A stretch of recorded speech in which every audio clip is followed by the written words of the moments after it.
to show. This is my good friend Andrew Schultz joining me because I just got out of the hospital and maybe I need some help today, but I am really excited about bringing to the show my good friend Andy Hay to talk about the power of goals. And it's really important that you listen, take notes, because Andy is not a goal setter. He is a master. In fact, he is on steroids when it comes to goal setting. Andy's goals: races, Providence Marathon, Saratoga Marathon, San Catalina Triathlon, Mule 8K, Tin Man Half Ironman, Boilermaker 15K, Lake George Olympic Triathlon, Saratoga Half Marathon, Tribes Hill Marathon, Portland Marathon, Princeton Marathon, Amsterdam Thanksgiving 5K, Saratoga One Night 5K, 1,200 mile race, bike 1,500 miles, swim 25 miles, gym 80 workouts, weights, functional training, 30,000 push-ups, 1,000 push-ups in a single day. In a single day. Single day. Yoga at least once per month. 4 million steps. Hike the Adirondack High Peak. Mountain bike. Health and well-being. That's enough. That's enough. The funny thing is that this year, and there's more. There's more. There's much more. So let me bring Andy on.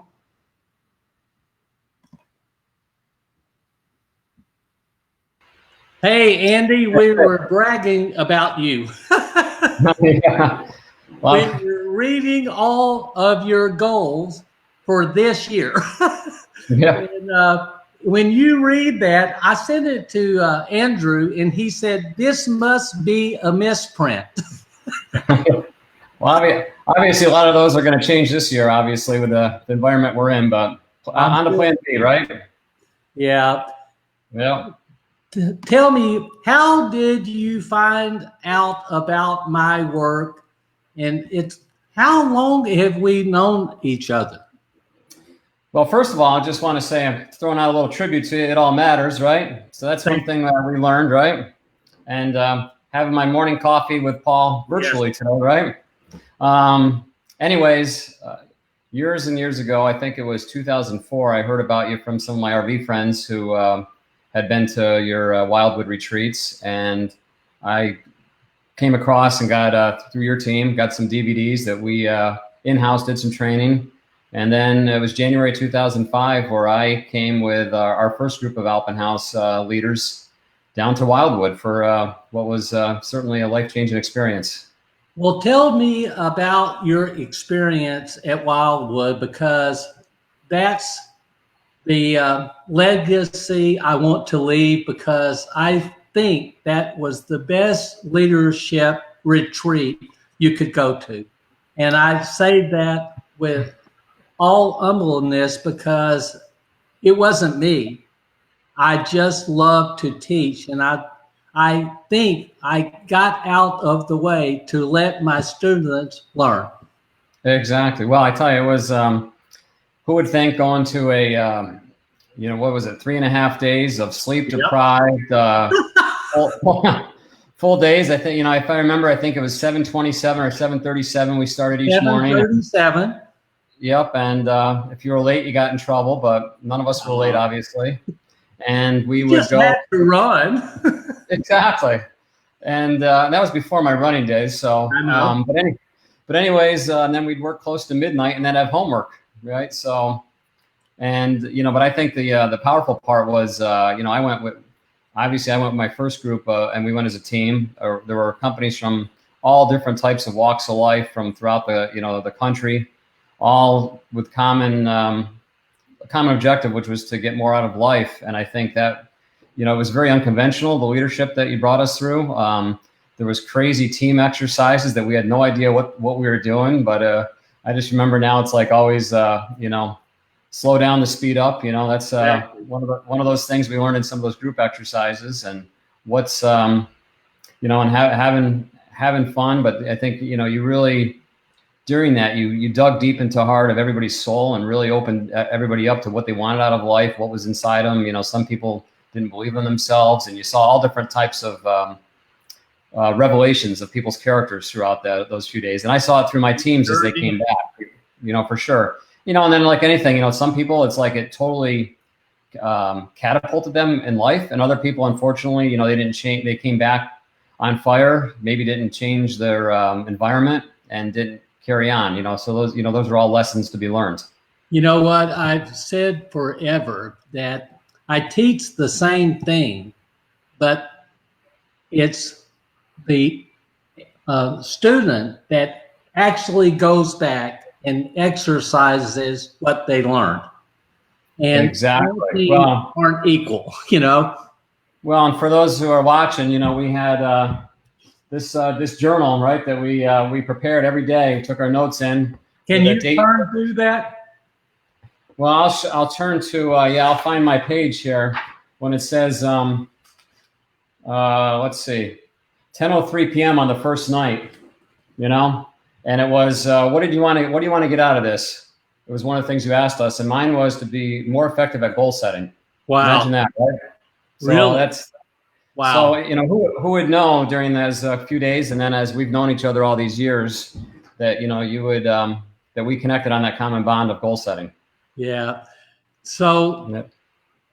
Andrew wants to ask a question. How many teams did you bring to Sustaining Excellence? It was one a month for several years, you know, it seemed like, for sure. So, Andy, is it true that the police in Albany met you at the airport? Yeah. What's that all about? Oh, geez, I forgot. You know, it's kind of funny. So the story goes, people didn't know. We came back after that first one, and it was like we were so, people thought we drank some type of weird Kool-Aid or something because we were so energized and we were just bouncing off walls.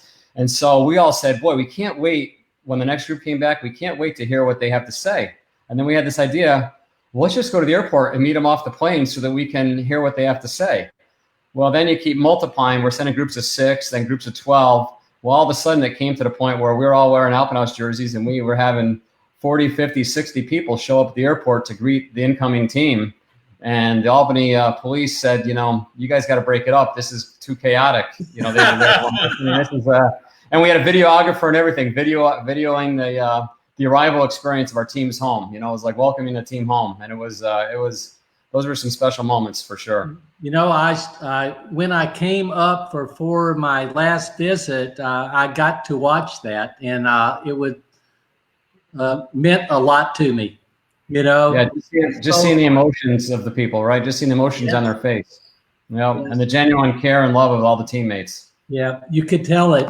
What was the one thing that you took away that impacted your life?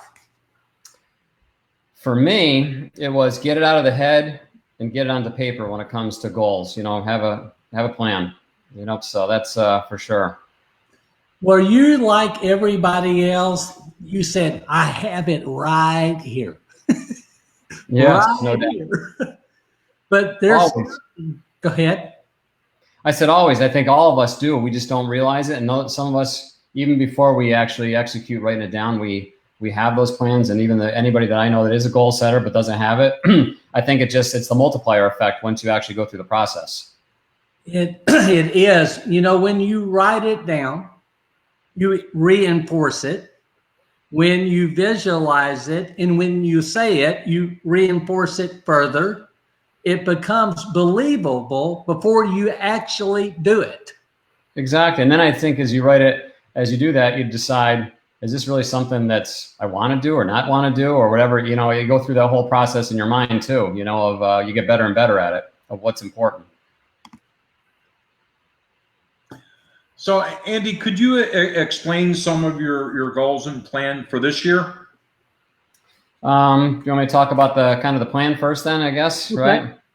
Yeah. Your plan. So I have a very detailed process.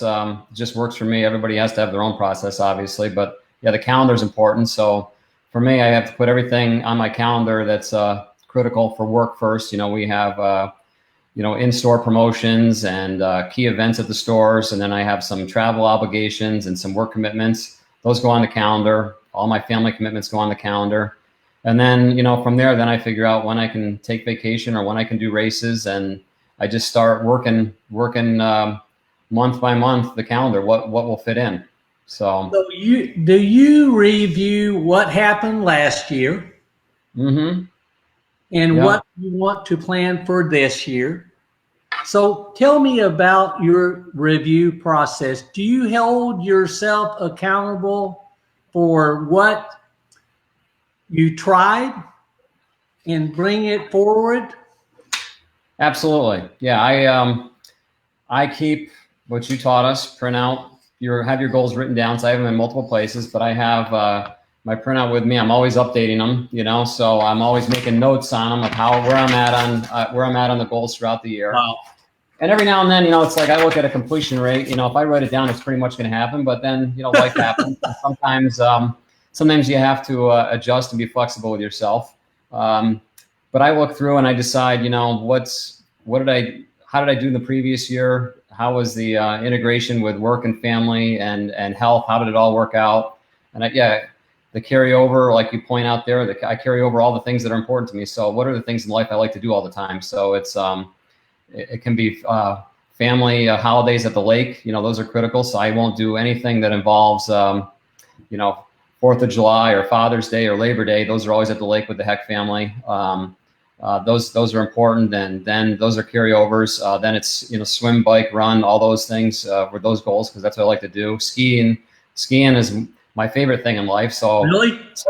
Several years ago, I came across somebody who said, I'm not getting enough ski days. And he goes, the way to solve it is in the middle of the summer, block out ski days in your calendar. So I've been doing that now. About July, I start looking out to the winter, because then I kind of know my schedule for November through March, and I start just putting in ski days. It doesn't mean they're all going to happen, but it means I don't make a commitment for those days. You know what, Andy, I sent you a video and you called me instantly, and it's a person that had a military background. I sent you a speech and you said, I'm going to make my bed every day, the first day. So yeah, it's instant, and Lorraine will tell you that now, because with this pandemic, I'm usually an early riser, but now it's like even my sleep patterns, everything's off a little bit because I'm working mostly from home. And so I'm out of bed before her, but now she's out of bed before me a lot of the time. So I get up, I'm like, oh, I got to make the bed. And I even do it in my hotel now, make the bed even in the hotel. That's the test. You do it in your hotel, you're sold. They're probably wondering what's up with this guy that's staying there, but it's just a winning habit every day, right? Exactly. Tell me about reviewing your bucket list. All right. Well, my bucket list, it's an interesting story. My dad took me to, when I first got back in the business in the mid 90s, we went to a RV conference, and the guest speaker was Lou Holtz. And Lou Holtz, the famous coach from Notre Dame, who was he was more than just a coach. He's amazing, his outlook on life, but he talked about having a bucket list. And so I immediately went back and just started writing down the bucket list. And I still have that original bucket list written down in pen. You do? And then I do. And then I would just kind of look at it, but I would just start, when you're in your 20s and early 30s, what you think you can achieve is so far off from what's possible. But then I finally typed it all up. And every time somebody says something cool that they did or something cool, I'm like, oh my God, that's awesome. And I immediately add it to my bucket list of something I want to do. And then so every year, what I do is I kind of look out years out and say, especially when it comes to like major travel goals. All right, where's a place Lorraine and I can go on a travel goal this year? Or what's a major race I could do? And we kind of scope out. So, and that's kind of how we go about it. It's just year by year, kind of taking things off the bucket list and making them happen. It's a sad thing that people don't realize. The power of writing it down, visualizing, and believing you can achieve anything. And it's not as money helps, but Mm-hmm. I'm telling you, I believe that you can do anything if you want to.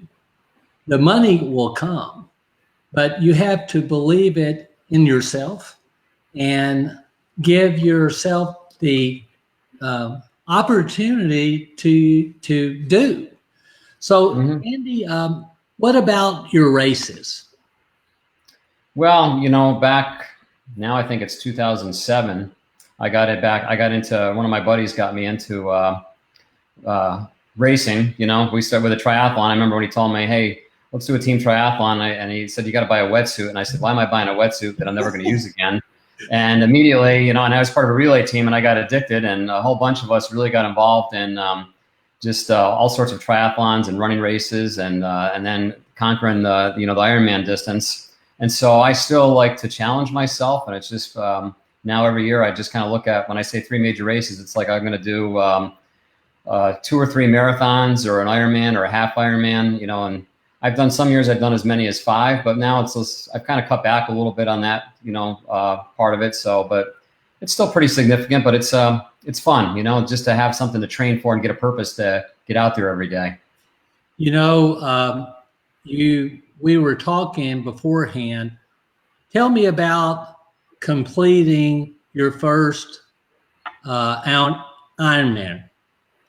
Tell me about It's one of those things, outside of like getting married or having kids that are life-changing moments, completing an Ironman, when you just think, you look at other people doing it and you're like, that's crazy. And I remember when we went up to watch Ironman, and then because we were going to do it the following year, it was scary, but it's amazing. Like I say, it's like anything, you follow the recipe. By the time it came to race day, yes, nervous, jittery, unbelievable. But when you cross that finish line, it's like nothing. It was like nothing.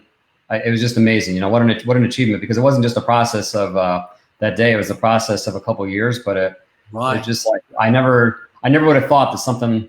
I had never even done a marathon when I decided I was going to do the Ironman, so I did a couple marathons to train for it, but I'm thinking, and then it's like, you get off the bike after 112 miles, you got to run a marathon to finish. 112 miles on the bike. Yeah.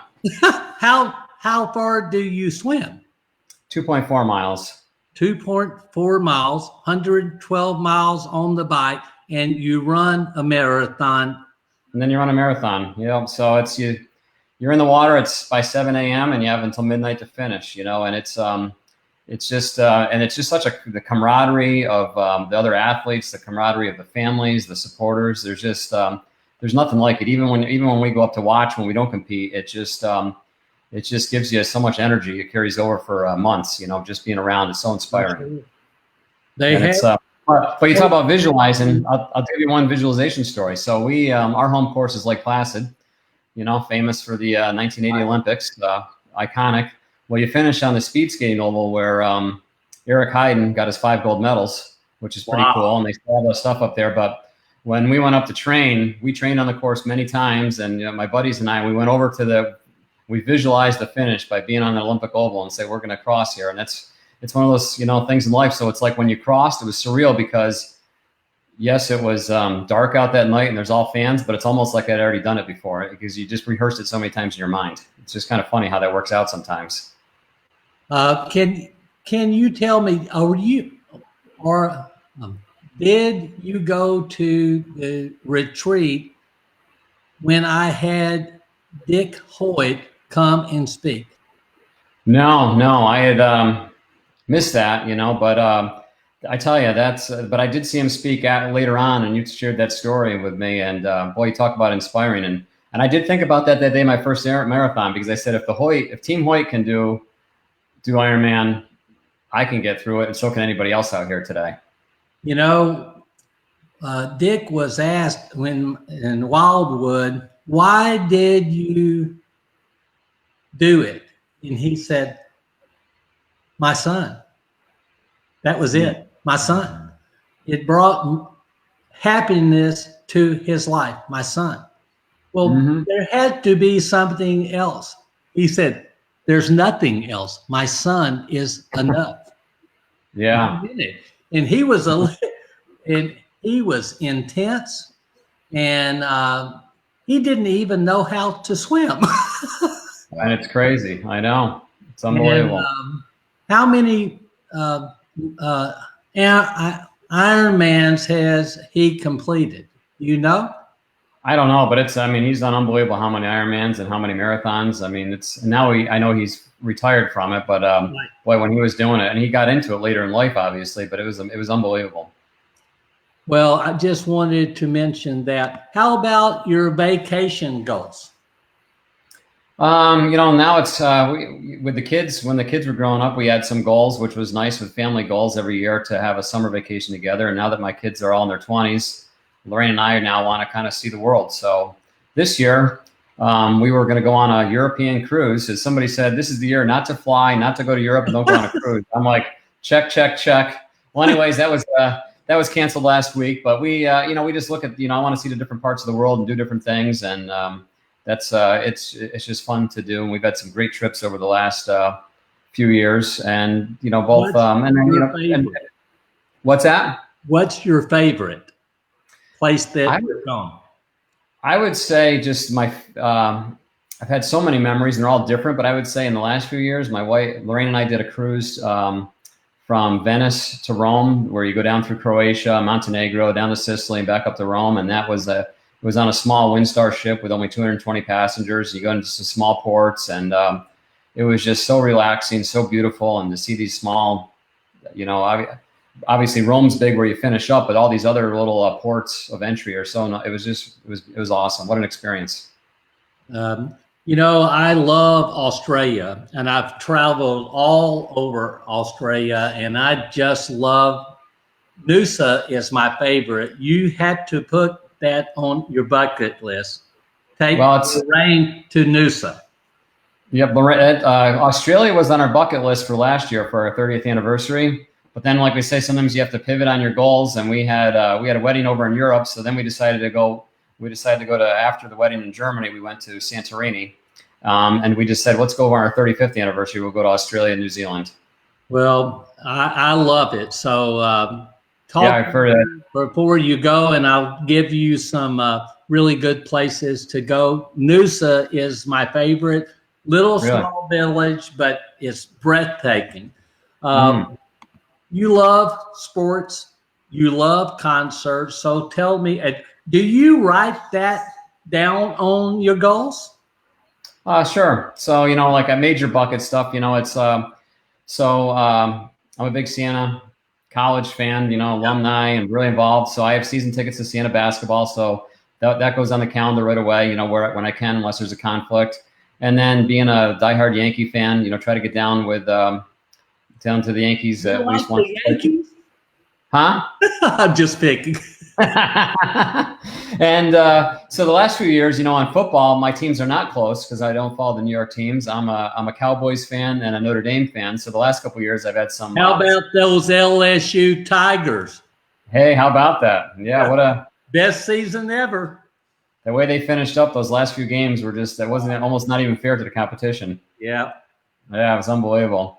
You know what Joe Burrow said about that? He said it was almost unfair.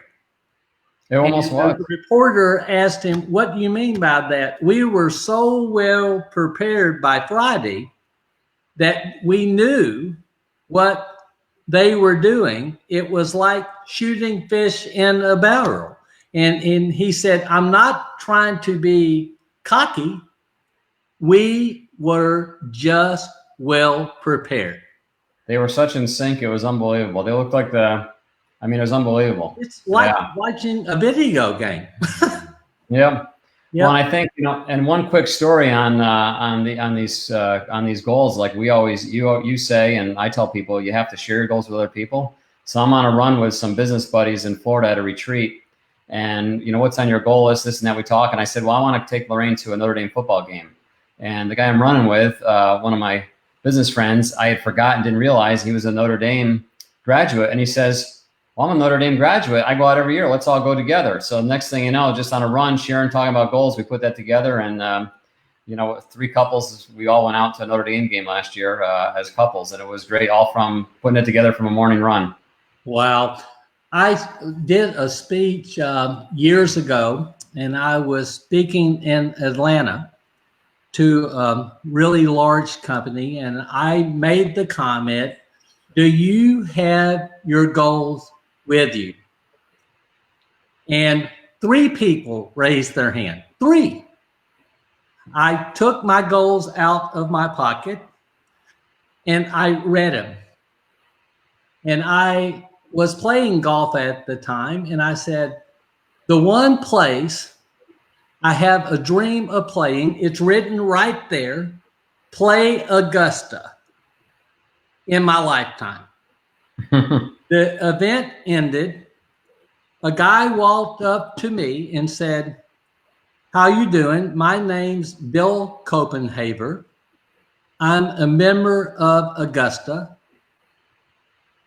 Come be my guest once a year. So Amazing. I got to play there multiple times. And everybody, I had the ability to bring one guest. Everybody tried to line up for being my guest. They would, automobile dealers offered to pay me. They had to pay me. But it's amazing what happens when you voice your goals. It's amazing. I had a similar story when I did my first marathon.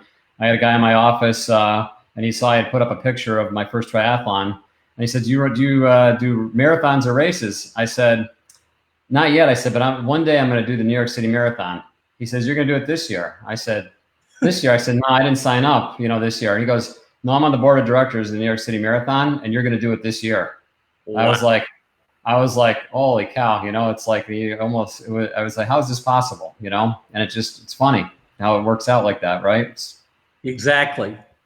Go ahead. No, thoughts become things, right? Thoughts become things. Do you take the time to fill in smaller activities through the year? Mm-hmm. Yeah, all small stuff. So, you have the major races, and I do some smaller races, and then it's, family activities. And Lorraine and I go to our local Broadway theaters. We fill in those, for those nights out, date nights, things like that. Just kind of have, for me, it's like every week has a plan. The calendar, I kind of work the calendar, and even some downtime is built in there. But it's structured, but it's really structured for what I want to do. So I kind of know every day on my calendar what's in tap for that day. Even on a Saturday or Sunday, I kind of know here's approximate time of getting up, what I'm doing, and almost like buckets of time all day long what I'm doing. I've been called, I think you have been called as well. I've been called OCD about my goal setting. I get up at 4 a.m., say my affirmations, say my creed, visualize my day, reflect on my values, not some days, but every day, because I have it written down. When I got out of the hospital, I came home. People are telling me to rest, rest, rest. So many people were so nice. That was yesterday. I walked in, put my stuff down, went to work out because I'd missed 2 days. I had it written down, so I believed that it was important for me to work out. So I did. And if anything that I have written down, I shouldn't have written it down if it wasn't important. So how do you track all the things you do? Like when I read your goals, it's like insane. I said, no way can a man do this. I feel like I set you off to go conquer the world because when I don't think you were running when I met you. No, definitely not. Or swimming or any of that things. But how do you track?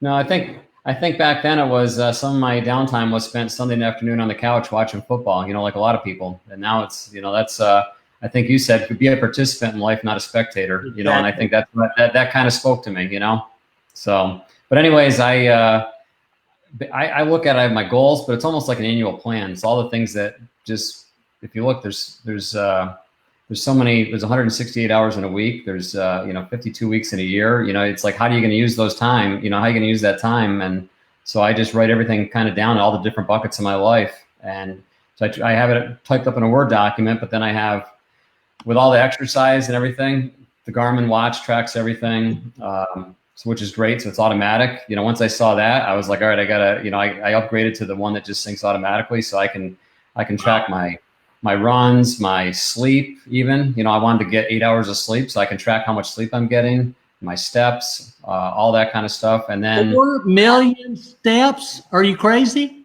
4 million steps?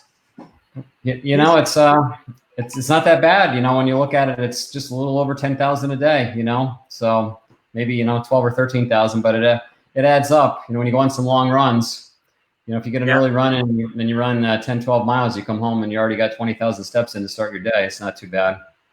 But anyways, and then in Excel, I try to log and track everything else, and have summary sheets as I've shared with you, just to kind of see how we're doing. And I like to compare myself against my prior self. And then sometimes if it's too much, maybe back off, so it's just what works for me. I like to track.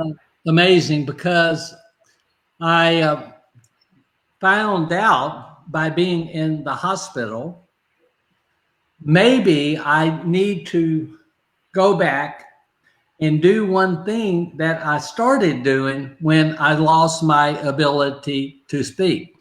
I found out that from a voice teacher that you need to get your mouth muscles in form to be able to talk again. So I did it for about a year. I would brush my teeth with a mechanical toothbrush on the mouth all for an hour, exercising my mouth. I stopped. And I found out by being in the hospital that I need to restart, because to have aphasia is something that you have to exercise your mouth before you begin to talk. So I reinstituted that, and I believe it's going to help me. I have an infection that spread through my esophagus from top to bottom. Basically, I inflamed that because I practiced so much. So much. I remember you were in your hospital bed, and when I first FaceTimed you, when Chris FaceTimed me in, and you could make expressions but not even talk, and then showing the journey that you went through every day, just practicing, and you had your goals. There's no doubt. I did, and it's what has goal setting brought to your life? I think it's just it's helped me achieve really what's important to me and my family and my work family in life. And yes, work-life integration. I think that's it. I kind of call it work-life integration because it's not exactly work-life balance, because there's times in our business we're very seasonal. Exactly. Where it's you have to work a lot, and it's game on, in our business. And so there's days also that even during this pandemic, as it's almost like military operation as a business owner. You take what you know for today, and you have to work hard. And so there's been days where I've been on webinars, working with my team, doing stuff, and working to 9 o'clock, 8 in the morning to 9 at night on this. And then the next couple of days you have more time, or the weekend you have more time. And so it's that whole integration, and of how do you fit in all areas of your life and make it seamlessly work. I think, and I think what I've learned is it's about being present in each area of your life. So like as I talk to some people, it's like, well, they were the weekend, but they didn't do anything with their family. They didn't do anything with their friends. And so even though they were off, they really didn't maximize that time off, where I've learned that I can maximize every bucket, no matter what I'm in. What's amazing, I believe that when you live each day with purpose, real intention, it amplifies everything. You can find joy in the simplest things. Simplest things. I can Absolutely. walk outside and take a brief walk and look at the flowers and have such a magical experience.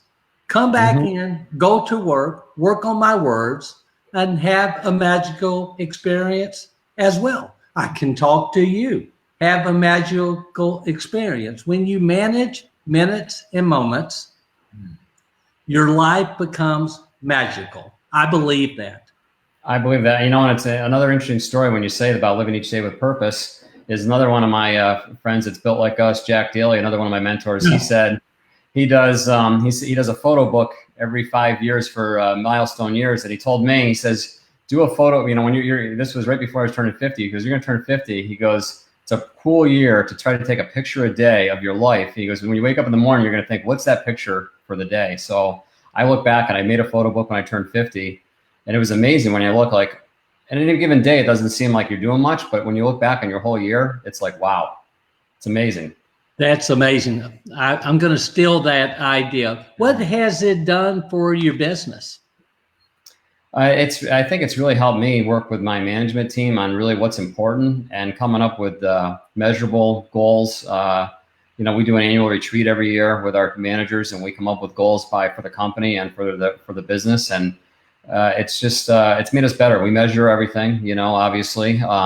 The stuff I look at now that we're measuring and the analytics versus what we used to measure 10 years ago and even 5 years ago is unbelievable. But it really helps us focus on what is the most important parts, you know, what to our business, you know, and that's what's made us better. And it's made, let's face it, being in retail and a sales-driven business and a customer-facing business, there's so many things that are important, and it's helped I think also what I try to do, and as you know, when you came out to visit our team, we teach our employees personal goal setting, because if they can learn how to learn goals personally, right, it carries over to every aspect of your life, you know. And I think that was a great session we had with the team just when your book came out. It was awesome. right. You know, I sent you my visualization toolkit, and you handed out cards. Right, I will goals to everybody. Yeah, New Year's Day. Paul, you gave me those cards, and on New Year's Day, I said to Lorraine and the kids, "Here's your card, fill it out." And Lorraine came back with hers filled out later that day. Like, all right, here's my goal. You know, I want a new kitchen this year, and she had it all written out. I think I shared it with you. And I know. So as part of that remodeling, Did you build the kitchen? Yeah, construction started by early April that year, and she's got the new kitchen, and I'm sitting in my new home office that was part of that renovation. So it happened. That's amazing. What's the one thing you can say about goal setting? I think, you know, anything is possible is, and it means something different. Everything and every person obviously living, right? It's like, what is your anything that's possible? And I think that's what I've learned, whether it's business or family goals or, you know, crossing the finish line of an Ironman. You know, if you really want to do it, you can find a way to do it. And there's other people who can help you do it. And I think that's, so you can't limit your beliefs. I mean, obviously it's like, yeah, I'm not going to be the starting center of the New York Knicks, so you have to be realistic, you know, but exactly. within your capabilities, you know, you just hear it as you read books on successful people, you know, everybody that's been successful has had that similar type of belief. You know, for me, when I had my stroke, by the way, it was almost 2 years tomorrow. It was 2 years tomorrow when I had my stroke. I'm going to have my stroke-versary tomorrow. When that hit me, I spent about 60 days feeling my life was over, because what I had done all my life, I couldn't do. I couldn't even read. I couldn't write. I couldn't do numbers. I was a math freak. All of a sudden, I said, what am I going to do? And the magic moment for me was my mom.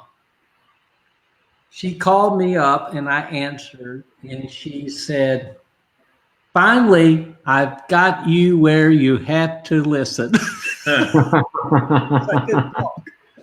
And she said, son, go back and think of this. When you started your business, you started with a $75 brochure. You were 25 years old. You looked like a 12-year-old. You had a space between your teeth this big. You look like walking into a dealer's office and asking for money. It took you 79 calls to get a check. And the guy said, if you'll quit bothering me, I'll write you a check, but I'm not sending anybody to your workshop. Did you quit? And I was shaking my head. And my mom said, do what you did then. It would be a shame if you taught all this stuff to all that people and failed. You're going to be known as a phony. You have to do it. And when I got off that phone call, I was like a breath of fresh air. Brian brought me a kindergarten book to start and left it in my garage and said, you've got to start somewhere. I took a week to say the word sock. A week. Sock. A week. Crazy. I could say one sock, one sock, one sock, one sock. I told everybody, but the thing was, I knew if I could learn sock, I could learn luck, I could learn truck, I could learn success. So I started charting my goals, and I have reinstituted 40,000 words to my vocabulary in 2 years.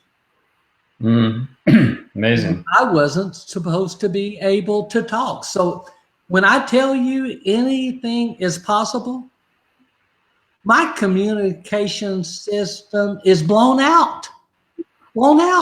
I'm building new pathways on the right side of my brain. Everything that was told to me I couldn't do, I've done. So anything is possible. Anything. Yeah, and I know, and with all the other stroke survivors with aphasia, and that I know that you're certainly inspiring them to show them to what can happen if you put the work in, right? Determination. I am one of my favorite friends is Michelle Clement. She lives in Chicago. She was a sports reporter. She had a devastating stroke, but she is the most determined person I've ever met. And I'm so proud of her and so many other people, Kayla, Felisa, Randy, so many. I could name thousands of people that I have met. So I think Andrew wants to ask you a question. Yeah, with everything that you've done, Andy, what are some of the major goals the last few years that you're so proud of?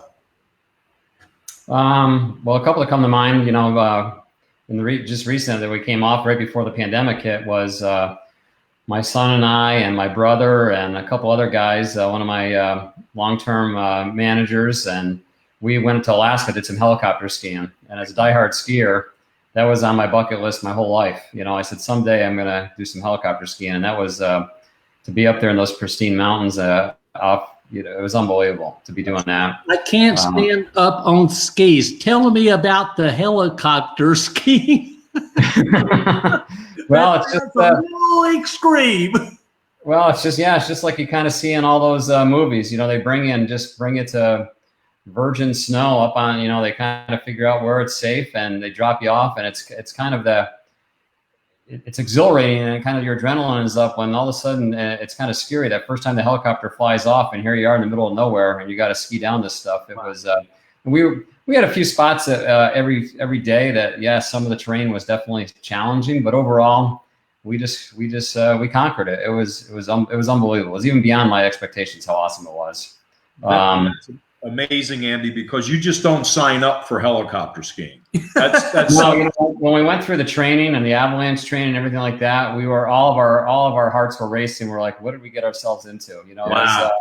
It became really real, you know, when you look at it, you know, but it was obviously, you know, they take all the safety precautions, but it's an experience. Anybody that's a diehard skier, it's just, they have to do it once. You know, it was unbelievable. Awesome. Another big one, you know, a bunch of business guys that I've met throughout the country. We did the Grand Canyon rim to rim to rim. So you go from What's we went that, from south rim to rim to rim. I don't know anything about that. So what it is you know, when they said, hey, you want to do it? I'm like, yeah, I'm in. And it's from the south rim to the north rim. It's roughly 25 miles. You stay overnight and then you hike back the next day. And I remember as we're not preparing, but I'm not really even a hiker at this point.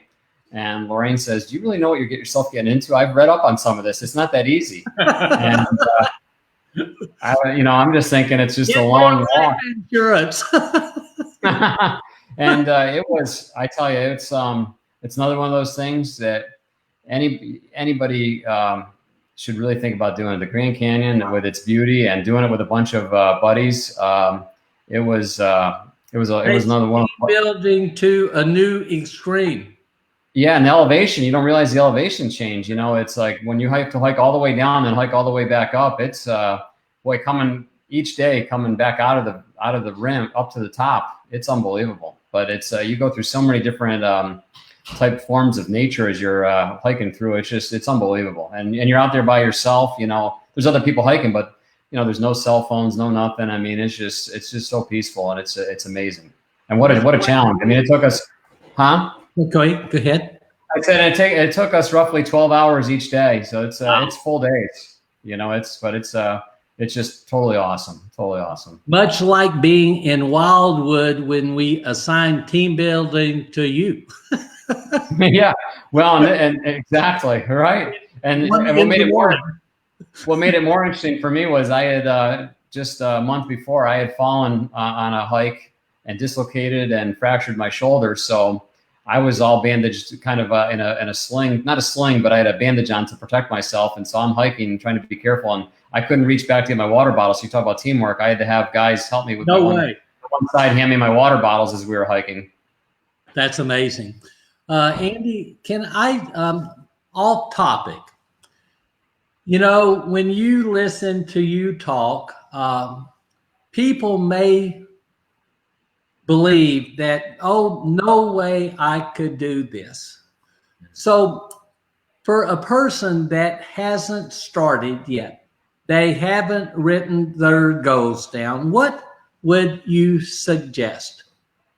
I would say start small. You know, when I look back 2005, how I started the process, it was writing a few things down. Then I started to figure out what are the buckets in my life. And I think you have to determine, you know, what are the buckets in your life that are important. And then you just start honing in on, you know, just start making notes in those areas of your life and just make them, you know, eat low hanging fruit and you just get better at it. And like I said, the carryover becomes, all right, this is important. I'm going to put it on my list because otherwise, if you don't have it down, you might forget to do it. But if you're looking at your list all the time, it becomes intentional, like you said.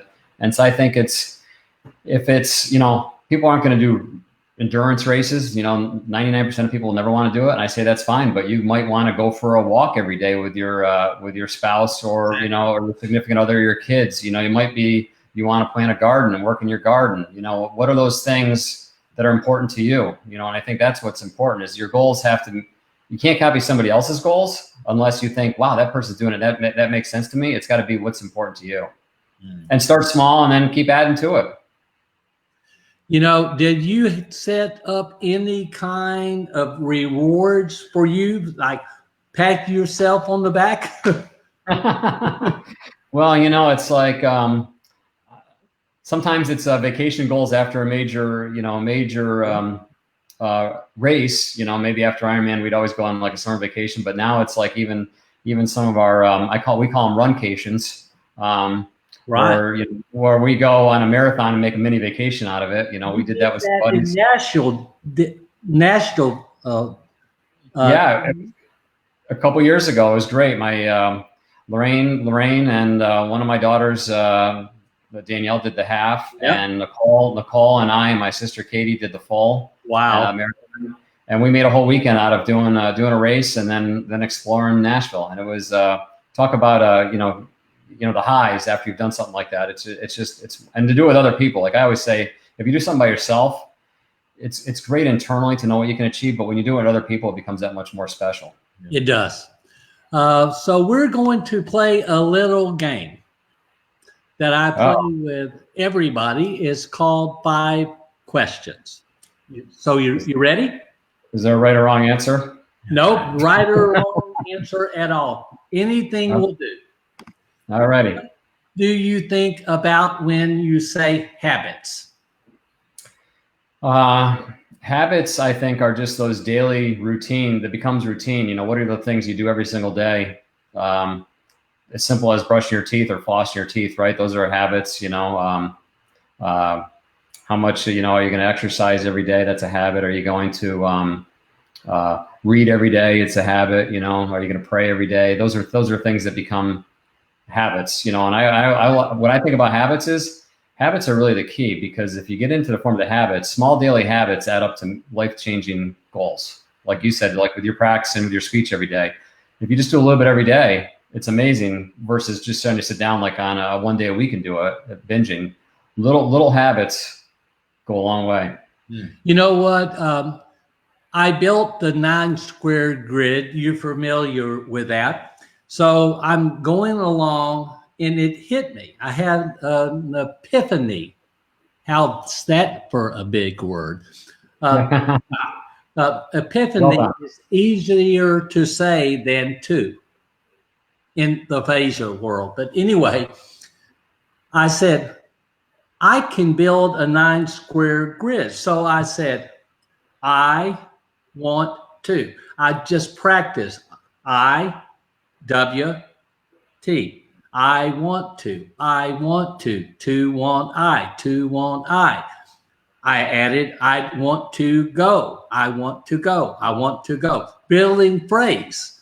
I want to go to. I want to go to the. I want to go to the movies and buy a popcorn and a Diet Coke and have fun with my friends. Stage by stage. That took a month. But what I learned, I can use my 9-square grid to build anything. Mm-hmm. Right. It just hit me. Oh, I've got a way to do this. And I was so excited because I knew that the light came on and I was ecstatic about learning because I could do it. So Andrew wants to ask you a question. So you mentioned routine, Andy. Do you have like a morning routine and an evening routine? Do you have like multiple routines? Yeah, and it's kind of by day. And like right now, I think I'm kind of out of the normal routine, in this pandemic. But my normal, a typical routine, if I, under normal conditions, is I'm typically a morning exerciser where I get up to meet friends for a morning run before work and those kind of things. And so before my day starts, I've got my exercise out of the way. If I need sleep, then it becomes maybe the next day. It's after work, but exercise is built into the routine. It's a routine that's built in every day. I have some different things that I read every day, and then I try to read every night before I go to bed. So I have that built in. And then during the day, I have work routines. Whether it's I have a flow every week with like I said, under normal conditions, where we have a meeting rhythm. Where I meet with my management team, and we as a group or individually, and there's so many things on that, you know. I'm sure. Cool. How do, what would you say about awareness? Awareness, I think, is, I think being, a lot of people call it self-awareness, aware of what, you know, where you're at, you know, on anything in life, whether it's your health, you know, being aware of what you need to do. You know, some people think, you know, the common thing is right about whether it's exercise or weight or those kind of things or sleep, you know, those are all things that you have to be aware of, or aware, are you spending time with your spouse or kids, you know, and I think just being really aware of how you are and what you're doing.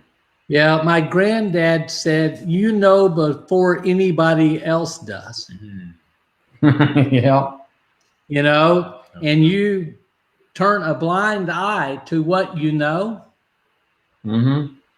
Self-imposed prison. Yeah. And he called it SIP, self-imposed prison. Be careful of the sip you take.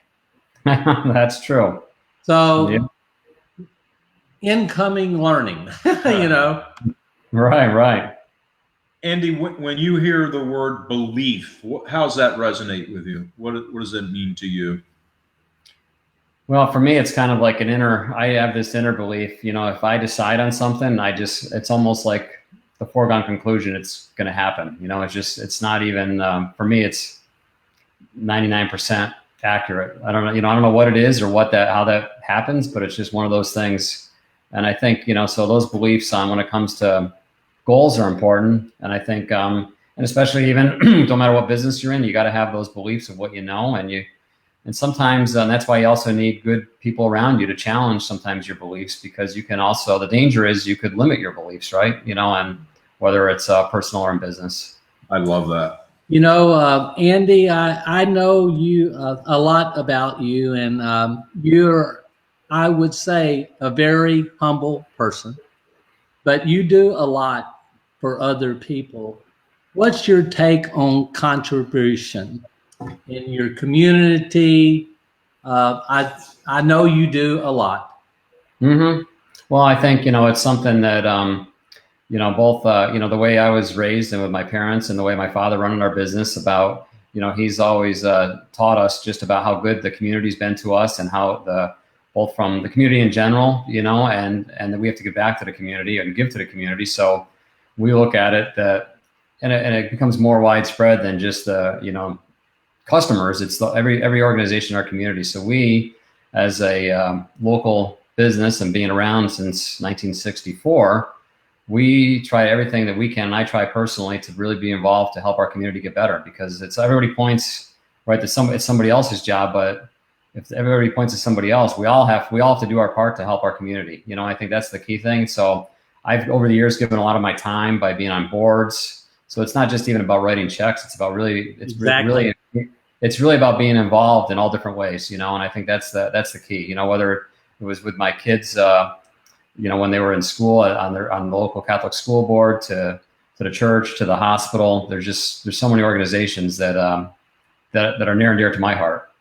You know, I remember when Katrina hit my beloved city, New Orleans, I hosted an event at the House of Blues. I don't know if you were there, Greg was there, but we rented the whole House of Blues, and nobody knew who Zach Brown was.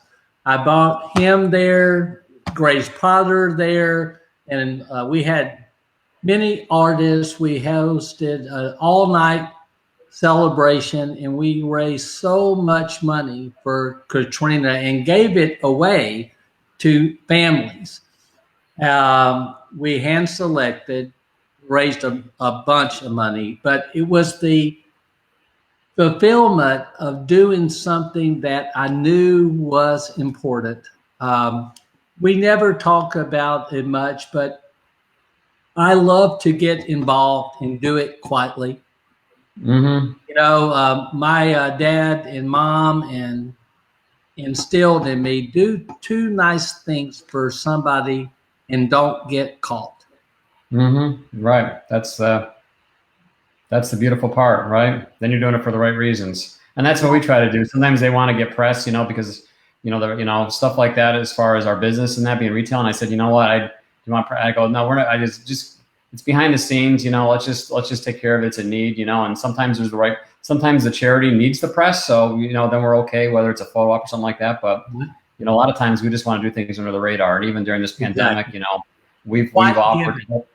Quite giving. Yeah, so we've had cases where we're behind the scenes. We've told people, hey, if you need help with an RV temporarily for living quarters or something like that, we've done that kind of behind the scenes versus advertising. So those are important. It's always important to do it that way, I think. Speaking of the RV industry, I have a prediction. I believe is going to go hog wild. Oh, because people are going to get back to camping, spending time with their family. We've learned that. And I believe it's going to have a boom. So that's my prediction. You and a lot of us, the rest of us. Awesome. I think that I agree. And I think, when you look at the uncertainty of social distancing and being in big venues and things like that, and people right now, they know you can't really make a lot of plans for this summer to fly or to travel places or go to hotels. So, the great outdoors of America is going to be ripe for RVing and camping, so I think it's we're positioned well for sure. So in concluding my interview of you, and by the way, I'm humbled. Thank you. If you had to sit down with a young person, maybe 18 years old, and you had maybe 1 to 5 minutes to talk, and what you were asked, what is the greatest thing you have ever learned in your lifetime? What would you say to this young person?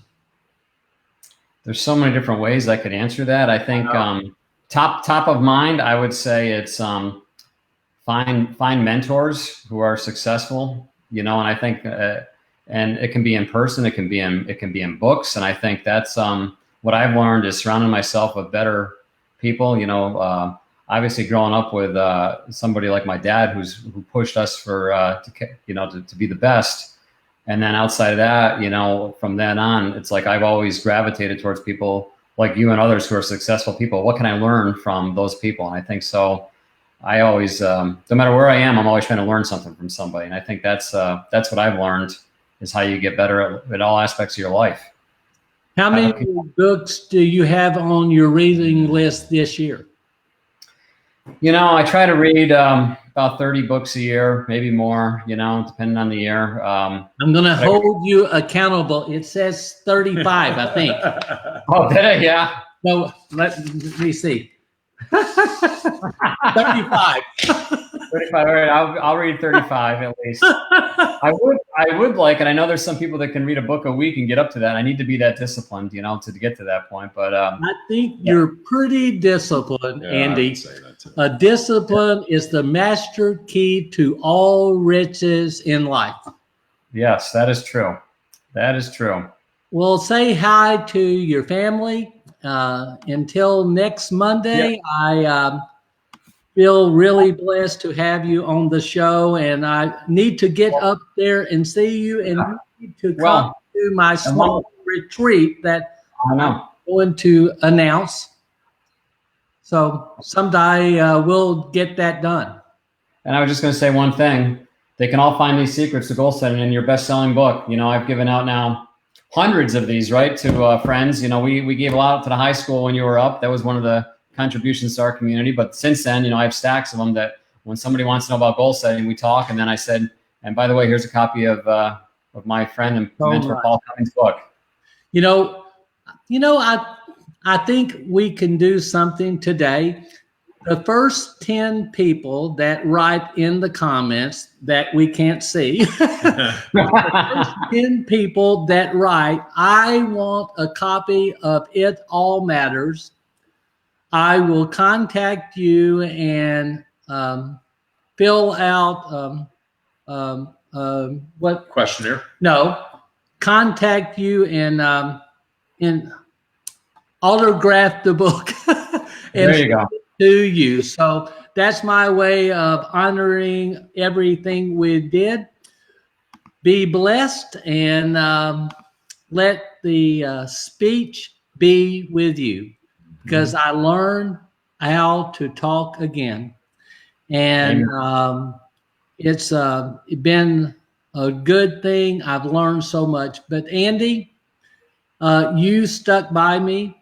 You were contacting me every day through my stroke, and I can't thank you enough. It meant a lot to me, because you stayed in touch. When people that have aphasia, most people depart, run away, because they don't know how to react. And thank you for being the kind of friend that stuck, not the kind of friend that left. And I really appreciate it more than you know. So bye, Andy, and have a level 10 day. Level 10. Bye. Nice meeting you. Bye. You too. Bye.